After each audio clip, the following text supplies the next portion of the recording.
আসে, এই কানেকশন মাঝে মধ্যে সমস্যা হয়। আসসালামু আলাইকুম, আশা করি সবাই ভালো আছেন ইনশাল্লাহ। আপনারা সবাই কেমন আছেন? হঠাৎ করে লাইভে চলে আসলাম,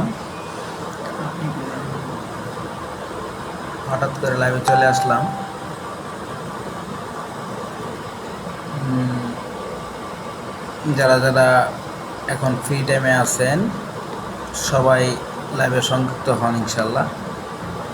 আমরা রমজান মাস উপলক্ষে রমজান মাসের ফজিলত অথবা আদারেস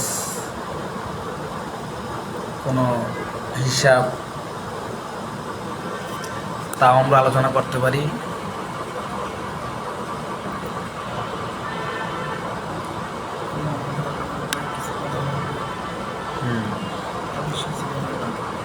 আমার পাশে এক ভাই আছে, ভাইয়ের খুব ইচ্ছা সে কেরাত বলবে, একটা সূরা বলবে আর কি। সূরা ফাতিহা বলবেন? ওকে, যেটা আপনি ভালো পারেন বলেন, সমস্যা নাই, একটা দিয়ে দিই।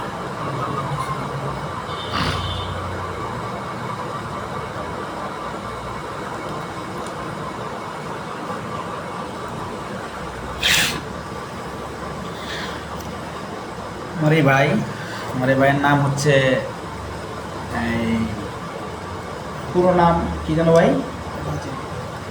রাজীব ভাই। রমজান মাস উপলক্ষে রাজীব ভাই আপনাদের একটা কেরাত শোনাবে। বলেন, কি কেরাত শোনাবেন? প্রথম আমাদের প্রথম যেটা চূড়া আমরা নামাজে ফার্স্ট পড়ি, ওই চূড়াটাই পড়াটাই ভালো হবে, সবার সঙ্গে মনোযোগ দিয়ে আশা করি। আমাকে ডাকছেন এখানে, আমি প্রথমে আপনার শুভেচ্ছা অভিনন্দন জানাই।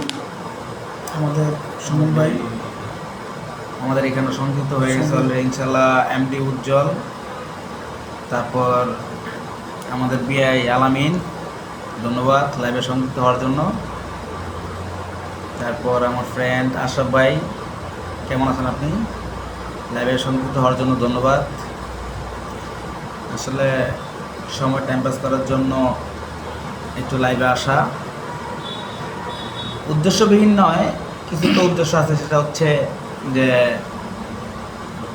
রমজান মাস, ফজিলতের মাস, এই বিষয়ে কিছু আলোচনা করা। যেটা আমি জানি না সেটা আপনি বলবেন, আমি শিখলাম। আর যেটা আমি জানি সেটা আপনাকে শোনালাম, আপনি শিখলেন। বলেন ভাই, আপনি কেরাত বলেন একটু জোরে স্পষ্ট করে বলেন, কোনো সমস্যা নেই। আমরা সবাই ফ্রেন্ড সার্কেল, এখানে ফ্রেন্ড। আমাদের প্রথম কথা হলো, আমরা ইসলাম ধর্ম আমাদের শান্তির ধর্ম। আল্লাহ পাক রব্বুল আলামিন সৃষ্টি করেছেন, এই দুনিয়া আমরা দেখতে পাচ্ছি। আমার রসিলা শ্রদ্ধা করি, সম্মানিত ব্রাদার সালাম জানাই। আমার একটা কথা হলো, আমরা দুনিয়াতে আইছি কারণ বসে ছাড়া তো আসি নাই, আমাদের রব সৃষ্টি করেছেন। আমরা এক এক মুসলমান আরেক মুসলমানের ভাই, সবাইকে আমরা সহযোগিতা করব এবং বিপদ আপদে সবাই পাশে থাকবেন। এটা আমাদের আখলাস, আমাদের মুসলমানের ভালোবাসা। আজকে আমার ভাই ডাকছে এখানে, আমার একটা স্বপ্ন ছিল লাইফে আমি জয়েন হব, আপনাদের একটা সারপ্রাইজ দেবো। তাই আল্লাহ তালা আমাকে যেটুকু আনার জন্য অনেক শুক্রিয়া আল্লাহর কাছে। একটু সময় না। আচ্ছা, লাইভটার সাউন্ডটা কি ক্লিয়ার যাচ্ছে আপনাদের কাছে? আপনার কি সমস্ত লাইভটা, আমার কণ্ঠ ভয়েস সব শোনা যাচ্ছে? কেউ কি একটু কমেন্টে জানাবেন যে লাইভের ভয়েস শোনা যাচ্ছে ক্লিয়ার, লাইভ হচ্ছে? একটু প্লিজ কমেন্টে জানাবেন আমাকে। একটু জানালে লাইভটা করতে সুবিধা হইতো।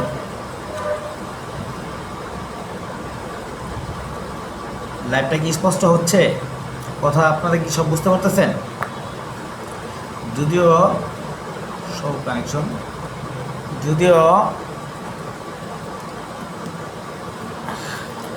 নতুন নতুন লাইভ করতে আমরা আমাদের কথা স্পষ্ট বুঝতে পারতেছেন কি না, যদি কি কমেন্টে কেউ জানান তাহলে একটু উপকৃত হতাম। ভালো হয়। একটু কমেন্টে জানান।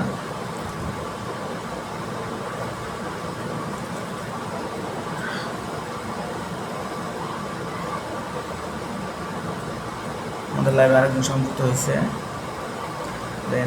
ক্যামেরা।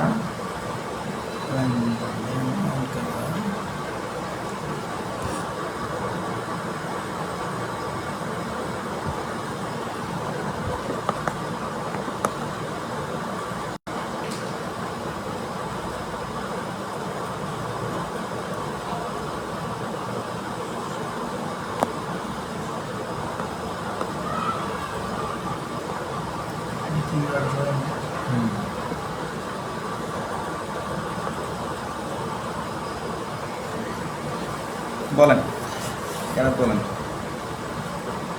বছর শেষে আবার রমজান চলে এসেছে আমাদের মাঝে, আমরা খুব খুশি আনন্দিত। রহমত আমরা পেয়েছি, আবার বছর শেষে ঘুরে এসেছে আমাদের মাঝে। প্রতিটি মুমিন বান্দার জন্য আল্লাহ তাআলা আমাদেরকে নেক হায়াত এ পর্যন্ত দান করেছেন। আমরা সুস্থ আছি, ভালো আছি। আলহামদুলিল্লাহ দোস্ত, ভালো। MDJS, তুমি কেমন আছো? আসসালামু আলাইকুম রহমতুল্লাহি ওয়া বারাকাতুহু। ভাবি কেমন আছেন আপনি? আমাদের ছেড়ে আমাদের যারা অন্ধকার ছোট বড় যারা আমাদের দুনিয়া থেকে চলে গেছে, তাদের আমি আত্মা কামনা করি। দোয়া করি। এখন আমি একটি আপনাদের মাঝে একটা সূরা শোনাবো। আমাদের প্রথমে সূরাটা হলো আলহামদুলিল্লাহ। সূরাটা আমি বলবো, কেমন হবে জানি না। আপনাদের সাপোর্টে আমাদের এগিয়ে যাবো আমরা। আমাদের সুমন ভাই সাপোর্ট করবেন। আপনাদের নতুন ফলোয়ার এসেছে আপনাদের মাঝে, সাপোর্টে একজনের ছিল একজন বড় হয়, সাপোর্ট করবেন ভাই। আমি শুরু করলাম।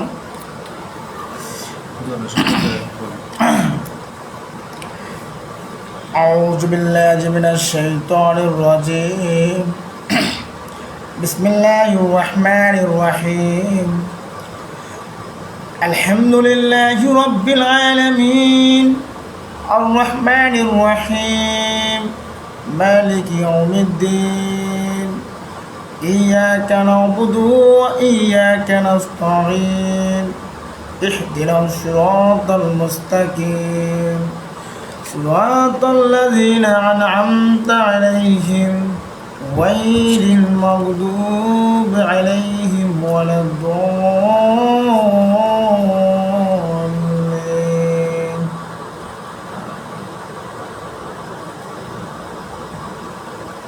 শেষ বলেন। হ্যাঁ শেষ। আলহামদুলিল্লাহ।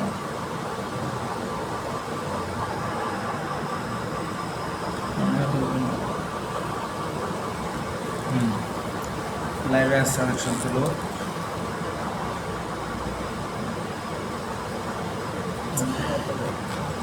আমাদের সাউন্ডটা কি আপনারা স্পষ্ট পাচ্ছেন? কেউ কি একটু বলবেন যে আমাদের সাউন্ডটা স্পষ্ট হচ্ছে? যদিও আমাদের মাউস নেই, সাউন্ডটা কি স্পষ্ট হচ্ছে? একটু জানাবেন প্লিজ, একটু কমেন্টে জানাবেন।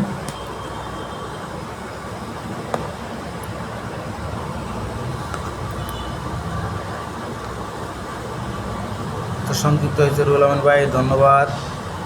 শাহ আলম ভাই, আপনাকে অসংখ্য ধন্যবাদ। জেবি কৃষ্ণা বৈষ্ণব, কেমন আছো? সবাইকে অসংখ্য ধন্যবাদ। আমার সাউন্ডটা কি কৃষ্ণা, আমার সাউন্ড কি স্পষ্ট ক্লিয়ার যাচ্ছে? শুনতে পাচ্ছ?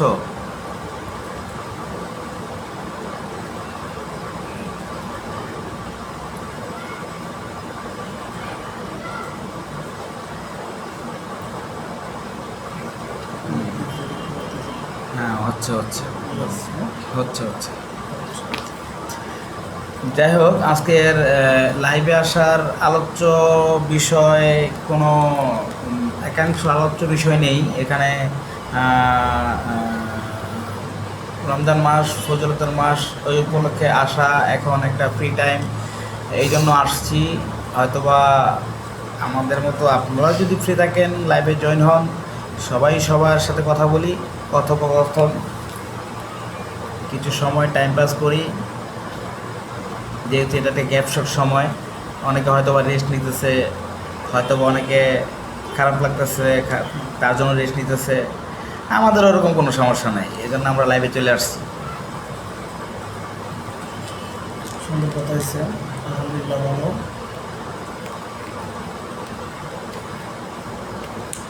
বরকতময় মাসে, কারণ রমজান মাস আল্লাহ তাআলা 3টা ভাগে বিভক্ত করছে। 3টা ভাগ কী কী? সেটা হচ্ছে, প্রথমত আমরা যে এখন বর্তমানে রোজা রাখতেছি, আজকে দ্বিতীয় রোজা, এটা হচ্ছে এই 10 দিন রহমতের, রহমত, তাই না? ঠিক। এই 10 দিন হচ্ছে রহমতের, দ্বিতীয় আর বাকি 10 দিন হচ্ছে মাগফিরাতের। কমেন্টে কেউ জানাবেন দ্বিতীয় 10 দিন, দ্বিতীয় ধাপের 10 দিন মাগফিরাতের, আর তৃতীয় 10 দিন নাজাতের।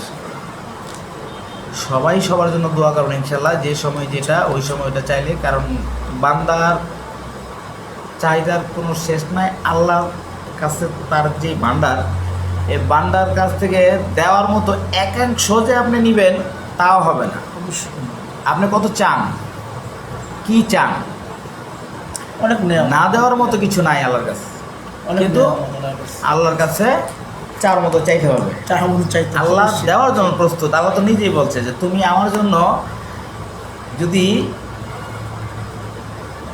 পাতা পানি পর্যন্ত নামো, আমি আড়ু পানি পর্যন্ত নামো। ঠিক, তুমি যদি আড়ু পানি পর্যন্ত নামো, আমি মাজা পর্যন্ত নামবো।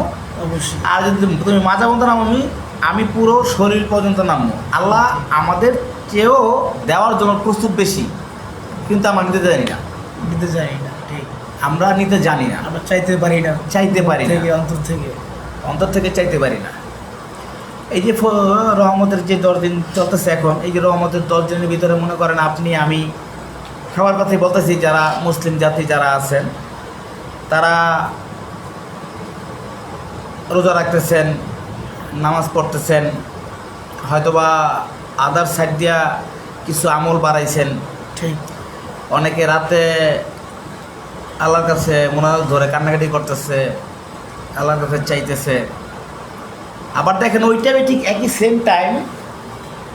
সেম টাইমে যে ব্যক্তি তাহাজ্জুদ নামাজ পড়ে, আর ওই একই সময় দেখা গেছে দেশের কোন জায়গায় কি হয় সেটা তার দেখা যায় না, ধারণা করা যায়। ওই একই সময় একই জায়গায় দেখা গেছে পার্শ্ববর্তী জায়গায় চুরি করে, আর আপনি নামাজ পড়েন।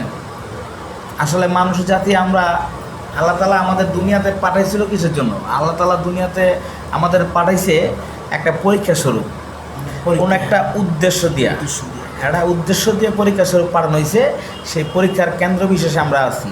এখন পরীক্ষার হলে যেমন আমরা পরীক্ষা দিতে যাই, পরীক্ষা দিতে গেলে সেখানে আপনাকে টিচার পেজ দিবে লেখার জন্য।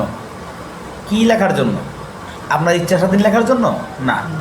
ওই যে আপনি একটা বছর যেই বই পুস্তকগুলো দিয়েছিল, ওই বই পুস্তক থেকেই আপনাকে প্রশ্ন করবে, ওখান থেকে প্রশ্ন আসবে, আপনি এই প্রশ্নের উত্তর দিবেন। এটাই তো, এটার উপরে রেজাল্ট।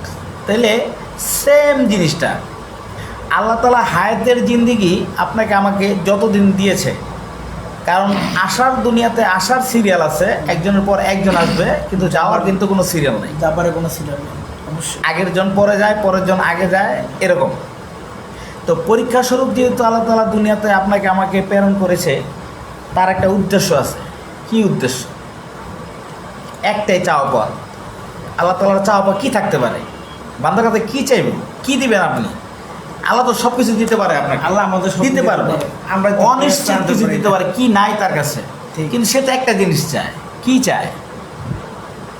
কে কি কমেন্টসে বলতে পারবেন কি চায় আল্লাহ? আল্লাহ তো সব কিছু দেওয়ার জন্য প্রস্তুত, কিন্তু আল্লাহ কি চায়? আল্লাহকে ভালোবাসতে হবে, আল্লাহ তাআলা আল্লাহকে অনুসরণ করতে হবে। একটা হিসাব দিছে, আর কিচ্ছু না। একটা হিসাব দিছে বান্দার জন্য। সব মেরাজের রাত্রিতে তার বন্ধু আমাদের হুজুর পাক সাল্লাল্লাহু আলাইহি সাল্লামের মাধ্যমে প্রিয় নবী আমাদের কাছে বার্তা পাঠাইছে নামাজের, ইবাদত, সালাত কায়েম করো, সালাত কায়েম করো। একটা জিনিস, আর কিচ্ছু না। আর দুই একটা জিনিস আছে, সেটা হচ্ছে চোখের হেফাজত, মুখের হেফাজত। এগুলো করলে আল্লাহ তাআলা রাজি খুশি। এখন কথা হলো, নামাজ হচ্ছে জান্নাতের চাবি। এখন আপনি নামাজ যেহেতু জান্নাতের চাবি, নামাজবিহীন জান্নাতে যেতে পারবেন না বা যাবেন ওই চাবি নিয়ে, সেটা কিন্তু শিওর না। চাবি নিয়ে আপনি জান্নাতে যাবেন সেটা কিন্তু শিওর না। আল্লাহ বলছে ঠিক আছে, এখন নামাজ কবুল হচ্ছে কিনা সেটা তো দেখতে হবে।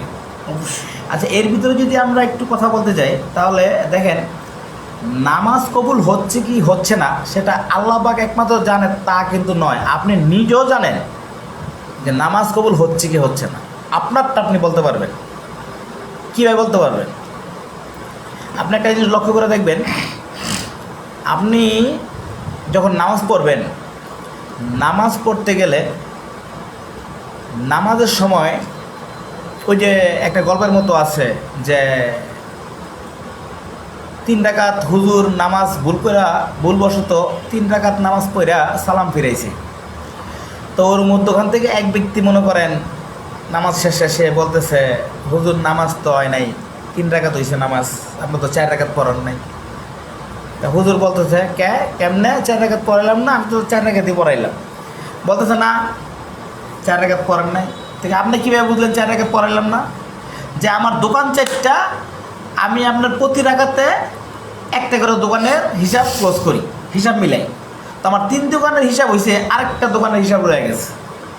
তার মানে আপনার 3 রাকাত নামাজ পড়াইছেন, 1 রাকাত নামাজ রয়ে গেছে। আমরা পড়ি ওই নামাজ, এই নামাজে জান্নাত চাবি। কি মনে হয়?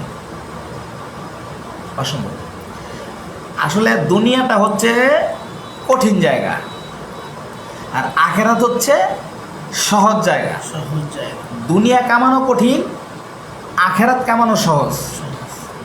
কিন্তু আজকে আমরা কিভাবে বানাই নিছি? আমরা বানাই নিছি দুনিয়া করাটা সহজ, আখেরাত করাটা কঠিন। আমরা কঠিন বানাইছি। নামাজে যাই না, নামাজে না যাওয়ার ফলে আস্তে আস্তে আস্তে আস্তে দেখা গেছে আজান হচ্ছে, আমরা একটু আজানের নীরবতা পালন করি, আজানের পবিত্রতা রক্ষা করি, সম্মান দিয়ে একটু সকলে ধৈর্য ধরি, ধৈর্য ধরে লাইফে থাকি। সকলে পাশে সকলে থাকবেন, সাপোর্ট করবেন। এক মুসলমান আরেক মুসলমানের ভাই।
আচ্ছা, নামাজের সময় প্রায় কাছে কেটে চলে আসছে, বেশিক্ষণ থাকা যাবে না, দেখা গেছে লাইভে যা বলতেছিলাম।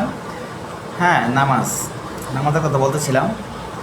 তো আমাদের নামাজ হচ্ছে এরকম, এতে করে কী আশা করা যেতে পারে সেটা তো আপনারাও বুঝতে পারতেছেন। হ্যাঁ, আমাদের লাইভে আসলামের সংযুক্ত হয়েছে। আসলাম, তোমাকে অসংখ্য ধন্যবাদ। দোস্ত, কেমন আছো তুমি?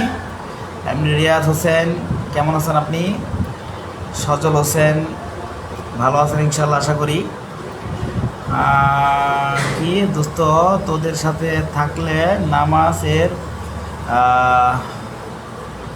বুঝে ধ্যান ধারণা আসবে। সত্যি কথা, আমার মাথায় কিছুই খেলে না।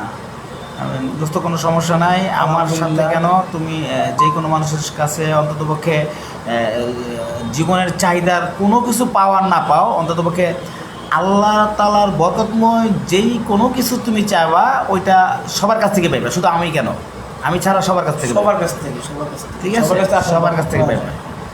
তো যাই হোক, আমরা যে নামাজ নিয়ে কথা বলতেছিলাম, এ হচ্ছে আমাদের নামাজ। এরকম নামাজ নিয়ে আমরা আশা করি। আচ্ছা, নামাজ কায়েম করেছে কে? আল্লাহ তাআলার হুকুম, আর বার্তা প্রেরণ করছে আল্লাহ রাসূলের মাধ্যমে, এই তো। আচ্ছা, আমি যদি আরেকটা হিসেব বলি, যেহেতু আমরা ওরকম ভয়ভীতি বা ওরকম কোনো ভিতরে আমাদের ওরকম মন মানসিকতা কাজ করে যে আমরা যদি এক বিশ্বাস করতাম, যেমন বিশ্বাস করেছিল আবু বকর সিদ্দিক রাদিয়াল্লাহু তাআলা আনহু, ওমর রাদিয়াল্লাহু তাআলা আনহু। কীভাবে তারা বিশ্বাস করছে, আল্লাহ রাসূলকে তারা কিভাবে মানছে, কিন্তু আমরা কিভাবে মানি? আল্লাহকে আমরা কিভাবে মানি? এই উপদে ভিত্তি করতে গেলে, মানে এই কথা বলতে গেলে একটা ছোট্ট একটা গল্প বলি, অল্প ছোট্ট। নামাজ পড়তে হবে, নামাজের সময় প্রায় নিকটে চলে আসবে। ছোট্ট একটা গল্প বলবো, সেটা হচ্ছে আমরা বিশ্বাস করি। কেমন বিশ্বাস করি জানেন?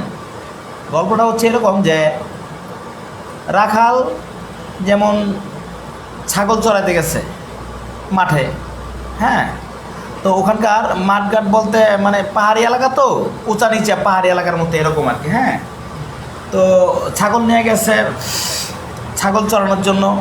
তো ওখানে ছাগল চড়াতে গিয়া ওই ছাগল চড়াতে গিয়া উনি ওই পা পিছলে গিয়া পাহাড়ের ডালে মানে নিচে পড়ে যাওয়ার আশঙ্কা। তো যাই হোক, আপনি তো পা পিছলায় পড়ে গেলে ওখানে তো বাঁচার জন্য চেষ্টা করবেন, হাতের নিকটে যাই আছে এটা ধরার চেষ্টা করবেন। তো যাই হোক, অটোমেটিকলি আপনি একটা ডাল পাইছেন, একটা শক্ত ডাল পাইছেন, সেই ডালটা ধরে ফেলেছেন। এখন ঝুলন্ত অবস্থায় আপনি এখন ছেড়ে দিলেন নিচে, না তো কেউ যদি উপর থেকে বাঁচায় তাহলে আপনার বাঁচবেন। এখন এখানে কেউ নাই, জনবসী লোকের কোনো কোলাহল ওখানে নেই, মানে লোক বসবাস করে না, একটু দূরে, গ্রাম থেকে অনেক দূরে। তো এখন সে কি করবে? এখন তো আপনি আমি ওখানে থাকলে কি করতাম? অবশ্যই আল্লাহকে ডাকতাম, সাহায্য দিতাম, আল্লাহ তুমি ছাড়া তার কেউ নাই। তো আসলে যে লোকটা ঝুলন্ত অবস্থা ছিল ওই লোকটা ছিল বিধর্মী, ওই লোকটা মুসলিম ছিল না। তো ওই লোকটার ইয়ের উপরে ভিত্তি করে ওই লোকের উনি যাকে মানে ওনাকে ডাকতেছে। হয়তো বা ধরেন খ্রিস্টান হইলে যিশুকে ডাকতেছে, হিন্দু হইলে গীতা বা কৃষ্ণা, যাই হোক ডাকতেছে, মানে সব ধরনের সব ইয়ে আর কি ডাকতেছে তারা। হিন্দু, বৌদ্ধ, খ্রিস্টান, ইহুদি, নাসারা যারা আছে যেভাবে তাদেরকে ডাকে ঠিক সেভাবে ডাকতেছে। তো যাই হোক, মোট মানে বিধর্মী যারা লোক আছে তারা কিন্তু বিশেষ করে দেখবেন যে সব ধর্মের হিসাবের লোকের সাথে একটু মিশামিশি করলেও মুসলমানদের সাথে তারা মিশতে গেলে একটু অন্যরকমভাবে মিশে, মানে মিশতে চায় তো চায় না, একটু অন্যরকম, মানে বিষয়টা এরকম না? হ্যাঁ, অবশ্যই। এখন ওনার মুখ থেকে লাস্টে মানে মুখ থেকে বের হয়ে গেছে যে আল্লাহ আমারে বাঁচাও। তো যাই হোক, আল্লাহ তো পরম দয়াময়, রহমানুর রাহিম। আমার আল্লাহ তো মনে করেন ইশারা দিছে, এই বান্দা তোমার কি হয়েছে, তুমি কি আমাকে স্মরণ করেছো, কি চাও বলো? তো লোক বলতেছে যে আল্লাহ আমি তো এই অবস্থায় আছি, এখন তো আমি ডাইলের উপরে আঁকড়ে ধরে কোনো রকম আছি, এখান থেকে পড়ে গেলে আমি তো মারা যাবো, আমাকে এখান থেকে উদ্ধার করেন, আমি তো নাই, শেষ, মারা যাবো, এরকম মানে উনি ওনার কথা বলতেছে। তো আল্লাহ বলতেছে ঠিক আছে, তুমি আমার কাছ থেকে সাহায্য চাইছো, আমি সাহায্য করার জন্য প্রস্তুত। তোমরা চাওয়ার মতো চাও, চাইলে পাবা না কেন? অবশ্যই পাবা। আমার কাছে দেওয়ার ভান্ডার, কি নিবা? ভান্ডার থেকে যত পরিমাণে নেও তার কোনো কমতি হবে না আল্লাহর ভান্ডারে যা আছে। ঠিক আছে, কী চাইবা বলো? বলতেছে কিছুই লাগবে না, আমার এখান থেকে উদ্ধার করে। তা আল্লাহ বলতেছে যে তোমাকে আমি এখান থেকে উদ্ধার করে দিলে তুমি খুশি? আমার কাছ থেকে এতটুকুই চাও পাওয়া? হ্যাঁ, এতটুকুই চাওয়া পাওয়া। আচ্ছা ঠিক আছে, তাহলে এতটুকু চাওয়া পাওয়া হয়, তাহলে আমার একটা কথা আছে, শর্ত আছে। ঠিক আছে। আমার আল্লাহ বলতেছে আমার একটা শর্ত আছে। এটা কিন্তু আমি একটা গল্প বলতেছি ভাই, কোনো হাদিস না। তো বলো কি চাও? তো ওই লোক বলতেছে যে আল্লাহ আপনি আমাকে এখান থেকে মুক্তি দেন, মুক্তি করে দেন, আর আপনার শর্ত কি এটা আমি মানতে রাজি আছি।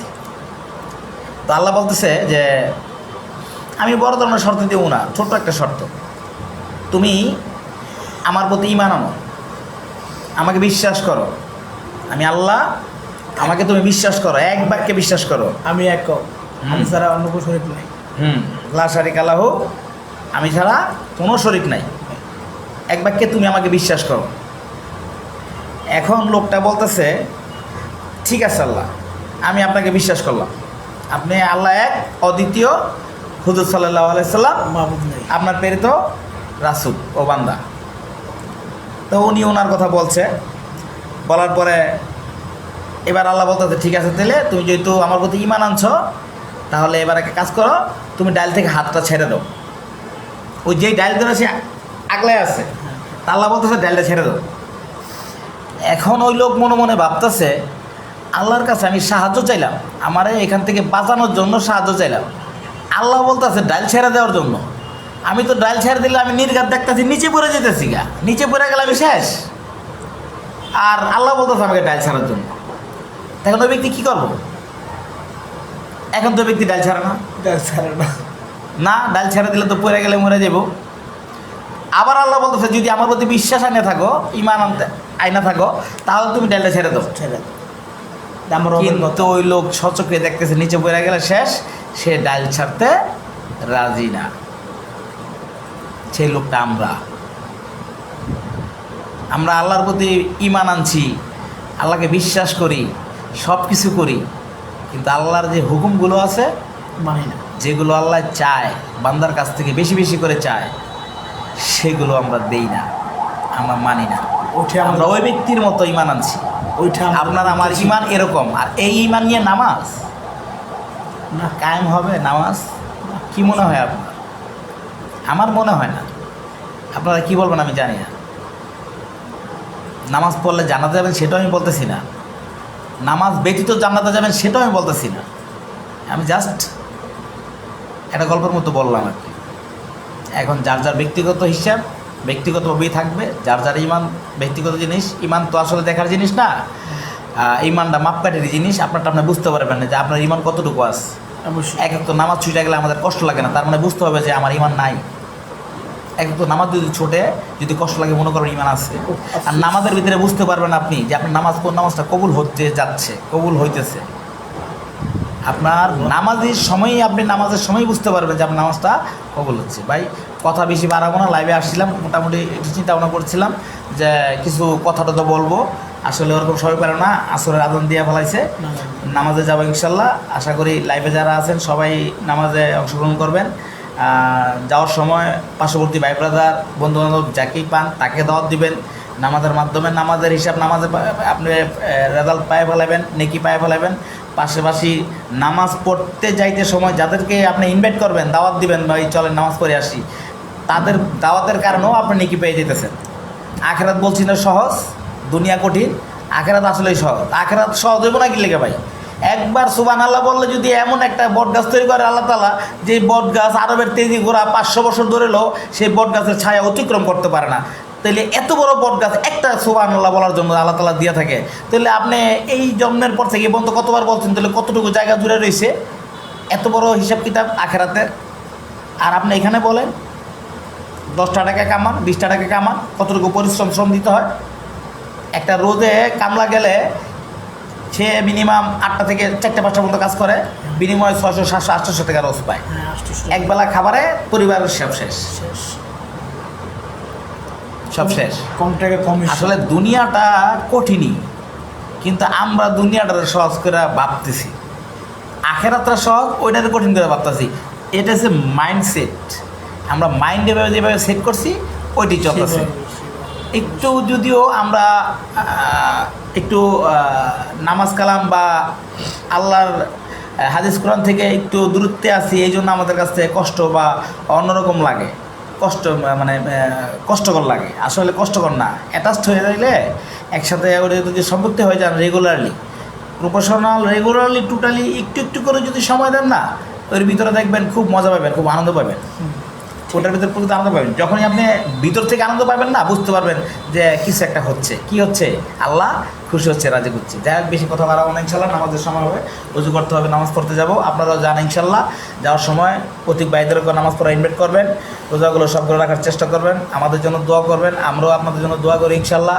আর বিশেষ করে কবরবাসীদের জন্য, সবার জন্য দোয়া করবেন, কারণ এই একটা মাস কবরবাসী, বছরের ভিতরে এই একটা মাস কবর থেকে, কবর আযাব থেকে মুক্তি পায়, তারা এখন স্বাধীন আছে। তাদের জন্য দোয়া করবেন, আপনার আব্বা আম্মার প্রতি, আব্বা আমাদের জন্য দোয়া করবেন, সকল পিতা মাতার জন্য দোয়া করবেন ইনশাল্লাহ। ছোট বড় সবার জন্য সবাই দোয়া করবেন, কারণ দোয়া হচ্ছে এমন একটা জিনিস, একটা টেনিস বলের মতো। একটা টেনিস বল যদি আপনি দেয়ালে চাকা মারেন, টেনিস বলটা রিপিট করে কিন্তু আপনার কাছেই আসবে। দোয়া এমন এক জিনিস, আপনি অন্যের জন্য যত দোয়া করবেন, রিপিট বলের মতো আপনার কাছে দোয়াগুলো সব আপনার উপর এসে বসত করবে। তো এইগুলো বললে অনেক কথা বলা যায়, আস্তে আস্তে বলবো, লাইভে আরও দেখবেন ইনশাল্লাহ, পাবেন, কথা হবে। তবে আজকে কোনো টপিক ছিল না, রমজান মাস, তো রমজান মাস উপলক্ষেই আমরা একটা হাদিস বিষয়ে কথা বললাম। এই পরবর্তীতে লাইভে যখন আসবো তখন যে কোনো একটা টপিকের উপরে কথা বলবো। শুধু আমি একা না, আমি আপনাদের সাথে কথা বলবো, আপনারা বলবেন, আমিও বলবো, সবাই সবার সাথে সংযুক্ত হয়ে কথা বলবো, তাতে কথা বলতে মজা পাওয়া যাবে এবং কথাও বলা যাবে অনেক। হ্যাঁ, তো আজকের মতো এখানে আমরা বিদায় নেই, যেহেতু আমাদের যেতে হবে। সবাই ভালো থাকবেন ইনশাল্লাহ। আসসালামু আলাইকুম ওয়া রাহমাতুল্লাহি ওয়া বারাকাতুহু। ধন্যবাদ সবাইকে।